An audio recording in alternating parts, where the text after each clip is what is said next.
Salut gang, je voulais vous expliquer pourquoi j'avais choisi le Mont Bel-Air finalement pour faire le défi du courage pro-cure. L'histoire est simple, c'est que simplement faire le Mont Bel-Air, ça demande un certain courage. La raison, c'est pas tant que c'est la plus grosse pente qu'on va trouver à Québec. Je veux dire, si vous allez dans Charlevoix, vous allez faire plus d'altitude.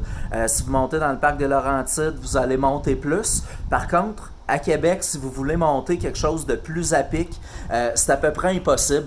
Le Mont Bel-Air, pour le monter, c'est essentiellement 300, grosso modo, mètres de dénivelé sur à peu près 400 mètres pour un pourcentage moyen d'environ 8%. Vous allez me dire 8%, c'est pas si pire.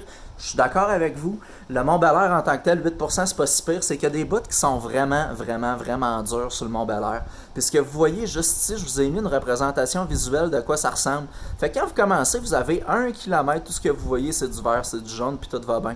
Par contre, c'est quand tu arrives ici, tu as 1 km à peu près que c'est autant, sinon plus à pic que la côte Salaberry.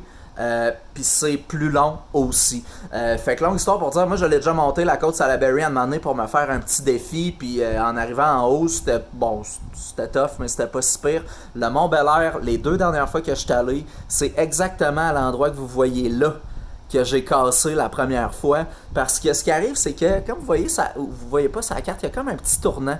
Puis le point psychologique que tu veux te rappeler, c'est qu'au tournant, t'as un break.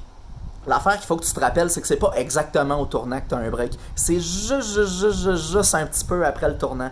Fait que bref, après être allé taper ta côte Salaberry de 1 km, dans la section verte que vous voyez juste là, ça c'est ce que j'appelle le break. Entre 2 et 3 km, tu as juste des pourcentages qui vont pas vraiment dépasser 7-8% puis tout le kit. La vraie surprise au Mont Bel-Air, c'est quand tu veux arriver à la fin. Puis là, j'ai fait exprès de pas vous le mettre. Juste là, regardez, je vais le tourner. Wow, quelle belle surprise, Chuck. T'as-tu vu, man, tout le beau orange qu'il y a là-dessus? Ben ouais, man. C'est que dans le dernier kilomètre, ça tourne, premièrement, fait que tu vas jamais à la fin. Puis à toutes les fois, tu penses que t'as fini. Sauf que non, t'as pas fini. Puis quand t'arrives à la fin, justement, le pire est toujours à venir. Fait que ce que vous voyez en rouge, c'est tout au-dessus de 10%. C'est à peu près 400-500 mètres où ce qu'il va falloir que je me fasse mal puis tout le kit. Fait que bref, ça va être un beau défi. L'affaire qui va aller, je pense, de mon côté cette année, c'est que j'ai été quand même assidu sur mon entraînement cet hiver. Je suis capable de développer plus de puissance qu'avant pour plus longtemps. Je suis plus léger aussi que les dernières fois que je suis allé. Puis ça, je vais vous dire pourquoi c'est important. C'est parce que, tu sais, quand tu roules en vélo, le poids, c'est pas important. Ça devient important quand tu montes dans une côte pour 2 raisons. La première, c'est que, veux pas, c'est sur le gradient, c'est ton poids qui va déterminer la difficulté de monter. Puis la deuxième, c'est que si tu as des vitesses qui sont comme dures à développer, comme j'ai par rapport à la première fois que je suis allé, évidemment, plus tu vas être lourd, plus il va falloir que tu déploies d'énergie pour juste être capable d'avancer. Fait que, mettons que je fais une coupure et que je vous parle de ma stratégie, ce sera pas compliqué. J'ai choisi d'y aller de main pour une couple de raisons. La première, c'est qu'il va faire moins chaud, ok? Fait que ce que j'espère aussi, c'est d'avoir un vent d'eau pour la première section. Fait que l'espoir que j'ai, c'est de pas être obligé d'aller juste dans le rouge pour dire que je monte les premiers gradients au début. Je vais être capable de m'en garder pour la section dure qui est en rouge juste là.